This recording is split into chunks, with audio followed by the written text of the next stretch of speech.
Late అయింది. అయ్యో వైశ్య గారు, అట్లాంటిదేం లేదు. ఆ ప్రణవ్గాడే తొందర పెడుతున్నాడు. ప్రపంచాన్ని ఎన్ని రోజులు చూస్తున్నాం, ఇవాళ చాలా కొత్తగా అనిపిస్తుంది. యాక్చువల్లీ ఇదంతా నిజంగానే జరుగుతుందా లేకపోతే నేనేమన్నా కలగంటున్నానా అని ఆలోచిస్తున్నాను.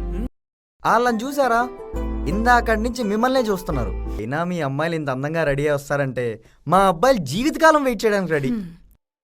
అవును, ఫ్రీయే కదా? హే, మనం ఎప్పుడూ ఫ్రీయే. సరే, బైక్ ఎక్కు. ఓకే.